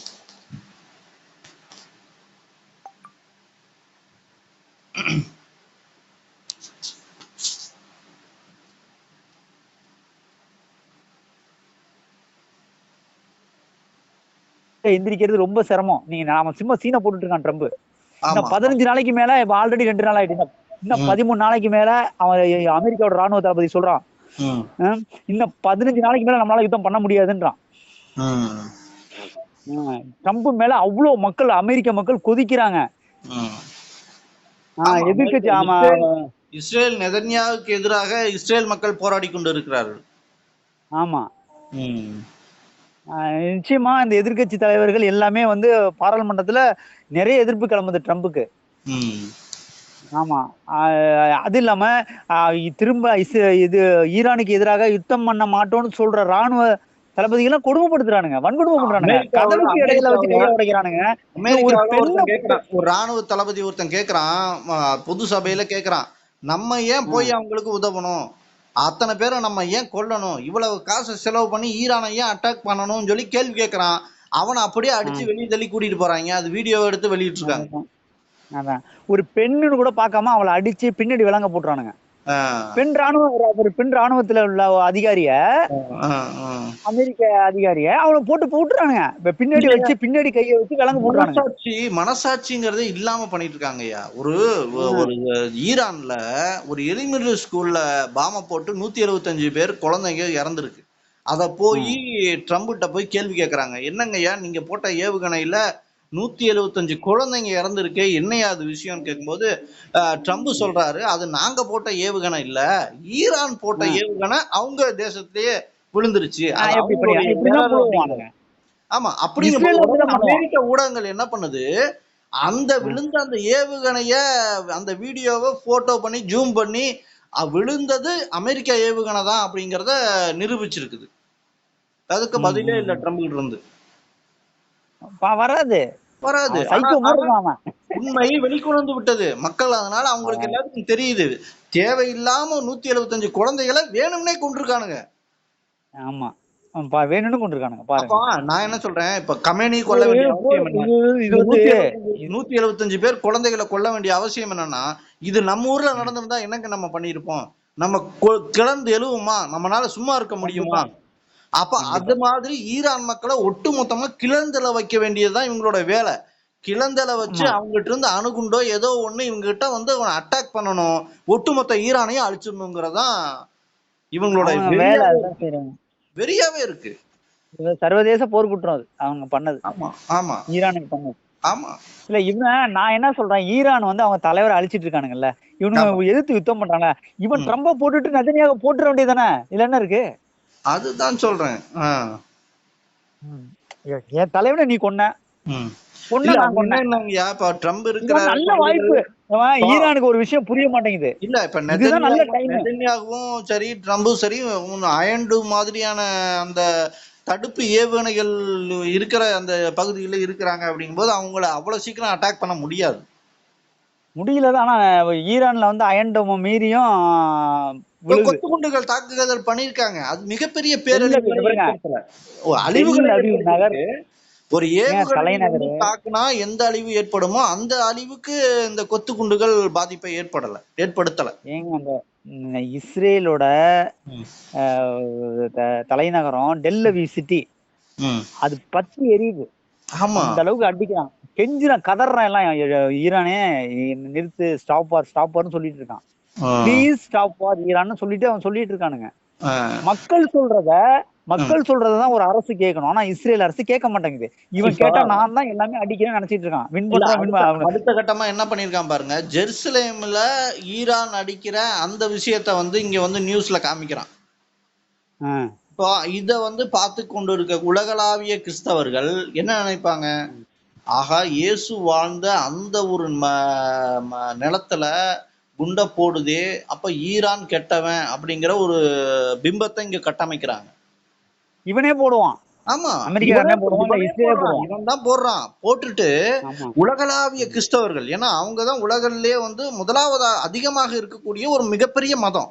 இப்ப அவங்க எல்லாருமே அகைன்ஸ்டா ஈரான் பக்கம் திருப்பணும், இது ஒரு மதரீதியான ஒரு போராக உருவாக்கணுங்கிறது தான் இஸ்ரேலுடைய ஒரு முழு எண்ணமா இருக்குது. இஸ்லாம் மக்களை வந்து அடிச்சு விரட்டுறாங்க பச்சை குழந்தைகள் இருந்து, அதையும் சரின்னு அதுக்கு நியாயம் கற்பிக்கிறான்னா அவன் எப்பேற்பட்ட ஒரு கேடு கட்டவனா இருப்பான்னு பாருங்க. அத ஒண்ணு நல்லா தெரிஞ்சுங்க. இப்ப இதுக்கு முன்னாடி வரைக்கும் எல்லார் கையிலயும் செல்லு வராதுக்கு முன்னாடி, ஒரு ஆண்ட்ராய்டு போன் வராதுக்கு முன்னாடி வரைக்கும் இவனுங்களுடைய இந்த திட்டங்கள், சதி திட்டங்கள்லாம் சரி. ஆனா இப்ப அப்படி கிடையாது, மக்களுக்கு எல்லாருமே தெரியுது. உலக மக்கள் எல்லாருக்குமே தெரியும். அதையும் மாத்துவதற்குண்டான வலிமையும் அவன்கிட்ட இருக்குங்கிறேன். இன்னும் வந்து மக்கள்கிட்ட சென்றடையல அது. ஆமா பாருங்க, அது சென்றடைஞ்சாலும் அதை பத்தி சிந்திக்கிற அளவுக்கு இங்க மக்கள்கிட்ட வந்து பெரிய விஷயம் இல்ல அவங்களுக்கு. எவ்வளவு தூரம் பேசுவாங்க, இப்ப நம்ம 1 மணி நேரம் இதை பத்தி பேசுவோம், காலம் முழுக்கவா இதை பத்தி பேசிட்டு இருப்போம்? இல்ல, பேச மாட்டோம், மறந்துடுவாங்க. மனிதர்களுக்கு மறதி அதிகம், தேசிய வியாதி. ஆமா, அது மாதிரி அதை வந்து பயன்படுத்திட்டு அவனுக்கு தவறு மேல தவறு செய்யறாங்க. ஆனா இதுக்கு இதுமே அப்படிலாம் செய்ய முடியாது. அதாவது இந்த பிரபஞ்சத்துக்கு இயற்கை வந்து பேரறிவு, சரிங்களா? அது வந்து மனிதனுக்கு இருக்கிறது சிற்றறிவு. அதுவும் எண்ணிக்கை அடிக்கக்கூடிய, எண்ணி கைவிட்டு எண்ணக்கூடிய அந்த 6 அறிவு தான். அதுக்கு மேல அறிவு கிடையாது. அதுக்கு மேல 7ஆம் அறிவு போனாக்கா அது ஞானி சித்தர்கள் இப்படி போயிடும். அடுத்த டைமென்ஷனுக்கு போகணும்னாக்க நீங்க வந்து இயற்கை வந்து அப்படி இல்லை, அது பேரறிவு. அது எந்த காலத்துல மழை பெய்யணும், சூரியனை உதிக்க வைக்கணும், சந்திரனை உதிக்க வைக்கணும், மற்ற கோள்களை இயங்க வைக்கணும், இந்த நேரத்துல மழை பெய்ய வைக்கணும், இந்த நேரத்துல வெயில் அடிக்கணும், இந்த நேரத்துல குளிர கொடுக்கணும், இந்த நேரத்துல பனியை கொடுக்கணும், அதுக்கு தெரியும். அது சரியா அது பண்ணிட்டு இருக்காது வேலைய. எந்த நேரத்துல பூகம்பத்தை கொடுக்கணும், எப்ப சுனாமியை கொடுக்கணும், எல்லாமே இவ்வளவு தெரியுது. அது இறக்கப்படுறதுனாலதான் அது இன்னமும் கடல்ல வந்து கட்டுக்குள்ளேயே வச்சிருக்கு. பூமியை இன்னும் அதிகமா பொழக்காம அப்பப்ப வந்து இது வந்து ஒரு அறிகுறி காட்டுதே, செய்யாத, நான் அடிச்சிருவேன்னு அது காட்டிக்கிட்டு இருக்கு. ஆனா இவன் இன்னமும் திருந்தல, இன்னமும் போட்டு பூமியை கரிக்கட்டை ஆக்கிட்டு இருக்கான். இதை ஏற்கனவே சொல்லியிருப்பேன் நான், திருத்துவத்துல நீரினாலும் நெருப்புனாலும் இட்டு நிரப்பும்னு. அது ரெண்டுமே நடந்திருக்கு. அது ரெண்டும் இப்ப நீர் முடிஞ்சு இப்ப நெருப்பு நடந்துட்டு இருக்கு. புரியுதுங்களா? இவனுங்க கேட்க மாட்டானுங்க. இது திரும்பி இயற்கை வந்து கோபம் கொண்டாக்கா அது பேரறிவால அடிக்கும். அது செயல்பட ஆரம்பிச்சிடும். கொஞ்சம் இயற்கை வந்து எதிர்மறையா செயல்பட்டுச்சுன்னு வச்சுக்கலாம், இவனுங்க எல்லாம் ஆட்டோமேட்டிக்கா அடங்கி போயிடுவானுங்க. ஒரு குழுங்கினாலே முடிஞ்சிருக்கு. ஒரு குழுக்கு குலுக்கி விட்டுருச்சுன்னா உண்மைதான். சின்ன ஸ்லிப் தாங்க ஒட்டுமொத்த. இது வந்து இயற்கையால முடியும். வல்லமைங்கிறது இயற்கைக்கு இருக்கு. இந்த வல்லமை இருக்குங்கிறது இந்த முட்டாள்களுக்கு தெரியல. இவனுங்க நம்ம அணு ஆயுதத்தை வச்சு பீத்திட்டு இருக்கானுங்க. ஒண்ணு நான் சொல்றேன் கேளுங்க, அமெரிக்கா தானே அணு ஆயுதம் வச்சிருக்கான். உலகத்தையே அழிக்கிறதுக்கு குண்டு. ம். அது போடாமலே அமெரிக்காவுக்குள்ளேயே வெடிக்கிறதுக்கான எல்லாம் இயற்கையால பண்ண முடியும், தெரியுமா உங்களுக்கு? உண்மைதான் ஐயா. அது மனிதன் வெடிக்கும் போது மனிதன் மனிதன் வந்து மின்சாரத்தை கண்டுபிடிச்சது கடந்த 200 ஆண்டுகளாக. ஆனா பல ஆமா ஆயிரம் கோடி ஆண்டுகளாக கரண்ட்டை கண்டுபிடிச்சு எலக்ட்ரிக் ஈல் வந்து உடம்புலயே கரண்ட்டை உற்பத்தி பண்ணி பல உயிர்களை கொண்டிருக்கு. அப்போ அந்த ம் இயற்கை பல ஆயிரம் வருஷத்துக்கு முன்னாடியே அந்த உயிருக்கு கரண்ட்டை கொடுத்துருச்சு. நம்ம வெறும் ஆமா 200 வருஷத்துக்கு முன்னாடி தான் கண்டுபிடிச்சிருக்கோம். ஆமா ஆமா. ஐயா. இன்னும் நம்ம ஐயா வேற வேற கோள்ல இருக்கிறவன்லாம் ம். இவன் வந்து இன்னும் வந்து அவன் 100 வருஷத்துக்கு பின்னாடி இருக்கான். அவன் முன்னாடி இருக்கான் டெக்னாலஜில, அது தெரியாது. ஆமா ஆமா. அவன் அந்த அளவுக்கு வளர்ந்தவனா இருக்கான். ம். ஆ. ஏன்னா தமிழ் வந்து இங்க உள்ள இந்த பூமியில உள்ள மொழி தமிழர்களோட தொன்மையான மொழி அப்படின்னு நினைச்சிட்டு இருக்கான். ம். அவன் மேல பேச தெய்வீக மொழி, இது வந்து இயற்கை மொழி ஐயா, இறை மொழி ஐயா. இது ம். இதுக்கு முன்னாடி பேசிட்டு இருக்கான். அவன் கல் தோன்றி மண் தோன்றா காலத்தே வாளோடு முன் தோன்றிய மூத்த குடின்னு சொல்லிட்டு மூத்தக்குடி. இவன் சொன்னா இவன் நகைக்கிறான் ம். நகைக்கிறான். கல்லு ம். தோண்டிட்டு மண்ணு தோன்றல, எப்படிடா மனுஷன் தோண்டிருப்பான், எப்படிடா மனுஷன் தோன்றாம மொழி தோன்றிருப்போம்னு கேட்கறான், கேள்வி கேட்கறான் என்ன எங்கள்கிட்ட, நம்மள்ட்ட. ம். உனக்கு தெரியாது. அப்பதான் நான் சொன்னேன், கல் ம். தோண்டிடுச்சியா, மண்ணு தோன்றல. ம். அதுக்கு முன்னாடியே வாழை வச்சுக்கிட்டு மேல இருந்து வந்து இறங்கிட்டான். ம். மேல இருந்து வந்து இறங்கிட்டான். அவன் மேல ஒரு கோல்ல பேசிட்டு இருக்கிற மொழி அது. ம். அதனாலதான் அவன் தெளிவா அது அப்பவே தோண்டிட்டு, அது வேற ஒரு விண்ணுலகத்துல தோன்றின மொழி இது. அதுவும் ம். இயற்கை மொழி, இறைமொழி. அதனாலதான் அது அப்படி சொல்லியிருக்காங்க அப்படின்னு சொல்லும் போது இதை யோசிக்கணும். ம். அது அது இப்ப மொழிய தெரியாது. கூட அங்க வந்து மொழிய கூட அவன் மென்ஷன் பண்ணல. குடியத்தான் சொல்றான். அப்ப மொழியோடைய ஆமா தொன்மையே அவன் சொல்லல. குடி இல்ல, வந்து நம்ம லெமுரியா கண்டத்துல தமிழ் ஏன் குடி நம்ம வந்து இறங்குச்சுங்கிறான். அப்ப மொழி தோன்றி ஏன் அதற்கு முன்னாடி. அதுக்கு வந்து ஏன் நம்ம கால அளவீடே கிடையாது. இல்ல நாம வந்து கொஞ்சம் ஸ்பிரிச்சுவலா போனா நம்ம அங்க அண்டத்துக்கு போகணும், பிரபஞ்சத்தை நோக்கி போறோம் தமிழை எடுத்துக்கிட்டு. நீ ஆமா. இங்கேயே பார்க்கனாலும் நீ தொல்குடி ஆப்பிரிக்கா குடி தானே சொல்ற, அங்கேயே வா. எப்படி ம். தமிழ் பேசிட்டு இருக்கான் சவுத் ஆப்பிரிக்கால பழங்குடியினர், எப்படி பேசுறான், ஆமா. அவனுக்கு எப்படி தமிழ் அம்மாவை தெரியுது? அம்மான்னு தான் சொல்றான். ஐயா இங்க இது என்னன்னு வாங்க கேக்குறான். வாங்க தான் சொல்றான். சவுத் ஆப்பிரிக்காவுக்கு நம்ம ஆமா, அவர் போறாரு. இவங்க பேசுறதெல்லாம் ஒரு அதாவது சில இது வார்த்தைகள் தமிழ் என்னம்மா, மாதிரியே இருக்குங்கிறாரு. அதாவது இது என்னம்மாங்கிற, இது என்ன மாங்கு, இங்கு போடுறாங்க, மாவுக்கு பக்கத்துல இங்கு இருக்கு, இது என்ன மாங்கு அவ்வளவுதான். அப்படிங்கிறாங்க. இது என்னம்மா, அவ்வளவுதான்.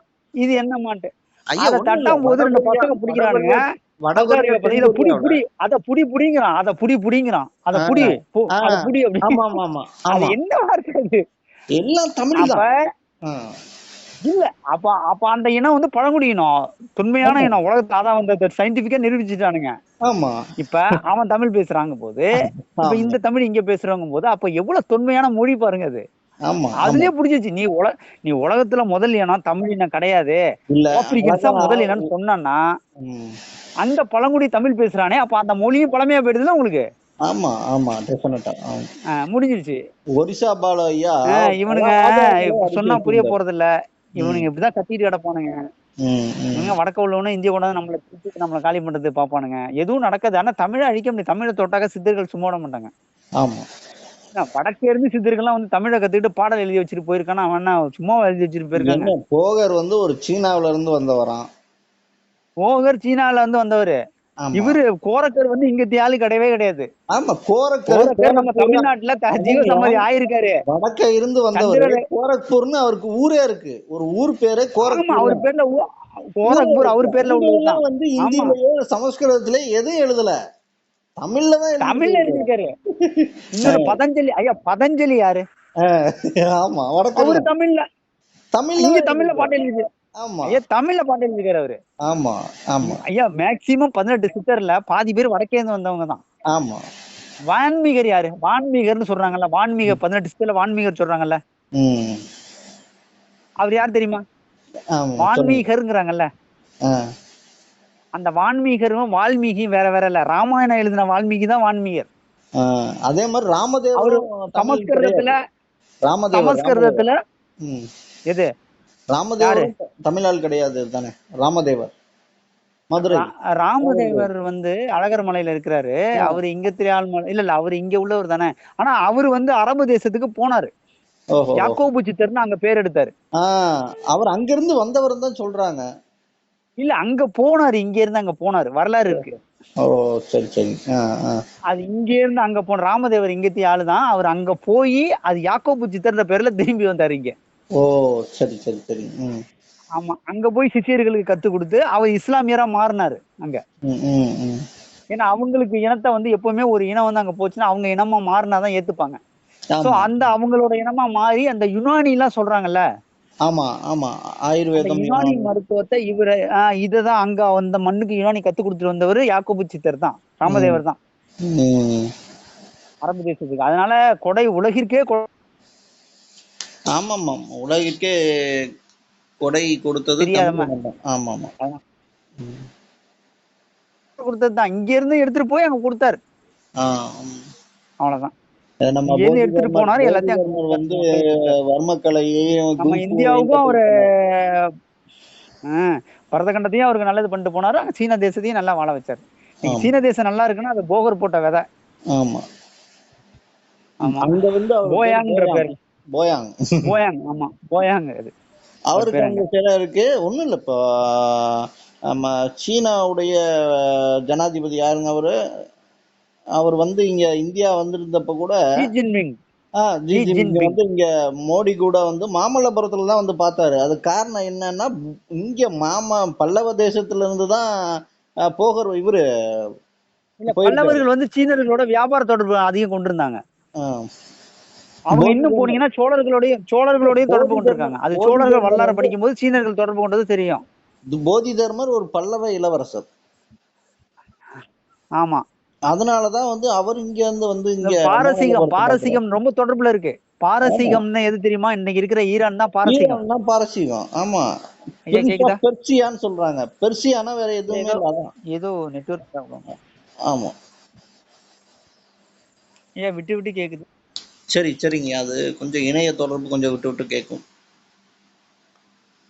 அதுதான் இப்ப பாரசீகம்னா என்னன்னு தெரியுமா உங்களுக்கு? அது ஈரான். ஈரான் தான் ஈரான். அன்றைக்கு இருந்த பாரசீகம். பாரசீகத்தோட தொடர்புல இருந்திருக்காங்க, வியாபார தொடர்பு. ம் ம் ம் அதுதான் அது. ரோமானியர்களோட பாண்டியர்கள் இருந்திருக்காங்க. யாரு? அது கிரேக்கம்.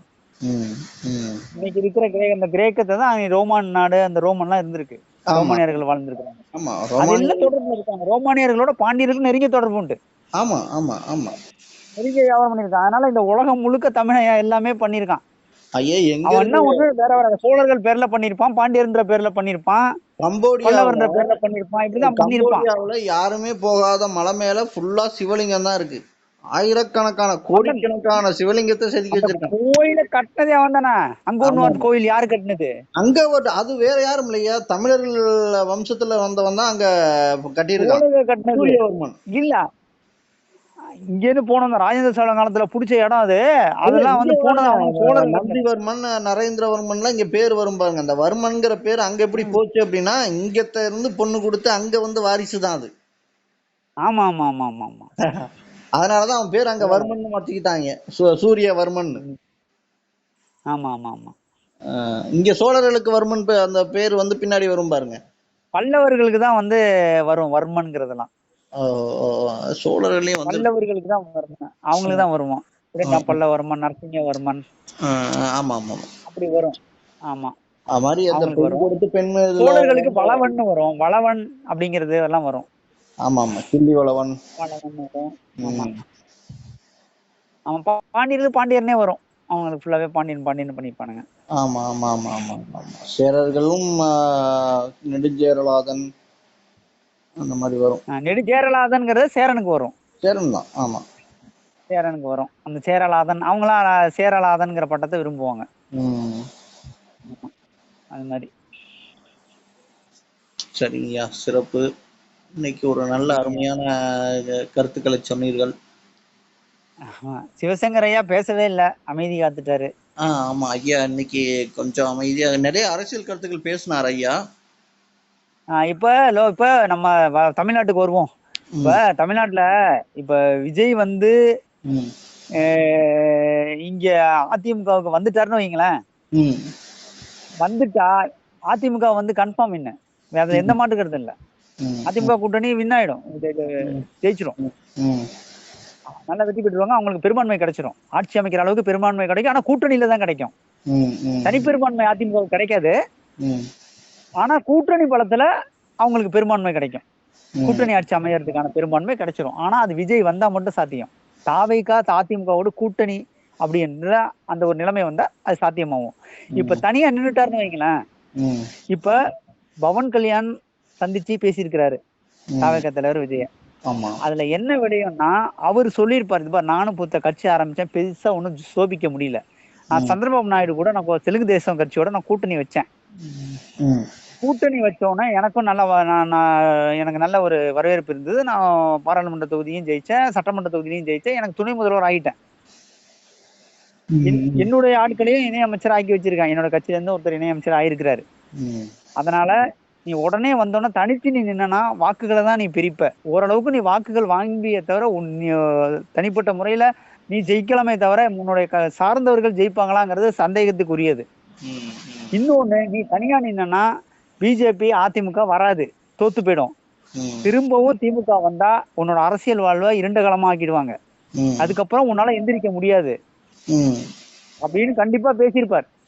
என்ன மாதிரி துணை முதல்வர் ஆயிடு, அதுதான் உனக்கு படி, இதுல இருந்து நீ மேல வந்துக்கலாம் அப்படின்னு சொல்லியிருப்பாங்க. இல்ல அவரு இப்ப விஜய பொறுத்த வரைக்கும் அவர் பதவிக்கு ஆசைப்பட்டு வந்த மாதிரி தெரியல. இப்ப பதவிக்கு ஆசைப்பட்டு வந்திருந்தா இல்ல அவர் பதவிக்கு ஆசைப்படல என்ன வச்சுக்கோங்க. அவர் மக்களை பிஜேபி கூட எப்பவோ அலைன்ஸ் வச்சிருப்பாரு.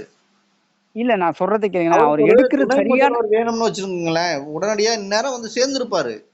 திமுகவை எதுக்குறாங்க. நான் சொல்றேன், அவர் தனியா முதல்வர் ஆகும்னு நினைக்கிறாரு, தப்பு இல்ல. ஆனா தனியா நின்னா எப்படி ஆவறது? இல்ல நீங்க ஏற்கனவே எடப்பாடி அவர்கள் கூட பேச்சுவார்த்தை நடந்துருச்சு. நீங்க எடப்பாடி அவர்கள் பேச்சுவார்த்தை நடந்திருக்குன்னு ஒரு டைம் சொன்னாரு பாருங்க. அப்பவே எடப்பாடி பேச்சுவார்த்தை பேசிட்டாரு, உங்களுக்கு துணை முதலமைச்சரா தந்துடுறேன், நான் முதலமைச்சரா இருந்துக்கிறேன் அப்படிங்கிற மாதிரி சீட்டு விஷயம் உட்பட எல்லாமே பேசியாச்சு. அதுக்கு விஜய் ஒத்து வரல. இல்ல நான் முதலமைச்சரா இருக்கேன், நீங்க வேணா முதலமைச்சரா இருங்க, இதுக்கு ஓகேவான்னு கேட்கும் போது இல்ல வேணாம் அப்படின்னு சொல்லிதான் அந்த கூட்டணி பேச்சுவார்த்தை முறிஞ்ச காரணம். ஒண்ணு நல்லா தெரிஞ்சுங்க ஐயா. இப்ப இந்த மாதிரி ஒரு வார்த்தை அவர் பேச, நான் முதலமைச்சராக நீங்க துணை முதல்வர் இருங்கன்னு இவ்வளவு பெரிய ஒரு கட்சி ஆரம்பிச்சு வந்தவரை, ஒரு எதிர்கட்சி தலைவரை இருந்தவரை பார்த்து ஒரு கேட்கிறாருன்னா, நான் என்ன சொல்றேன், இதற்கு இவர் என்ன பண்ணிருக்கா, தனியா ஒரு தேர்தலை சந்திச்சு அவரோட பெரும்பான்மை வாக்கு சதவீத பெரும்பான்மையை அவர் காட்டியிருக்கணும். ஜெயிக்கிறது மேட்டர் இல்ல. இப்ப அது பண்ணலையா? இப்ப அவரோட என்ன தனிச்சு நின்று அவருடைய செல்வாக்கு காமிக்கணும், அவ்வளவுதானே. இந்த எலெக்ஷன்ல அவர் காமிக்கிறாரு ஐயா.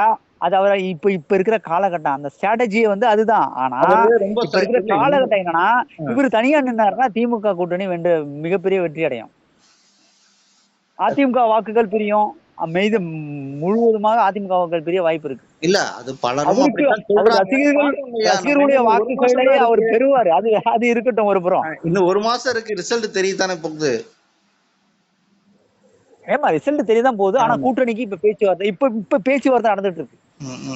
அதிமுக கூட பேச்சுவார்த்தை நடந்துட்டு இருக்கு. பிஜேபி தான் செய்யுது. ஆனா நயினார் நாகேந்திரன் என்ன சொல்லுவாரு, எனக்கு ஒண்ணுமே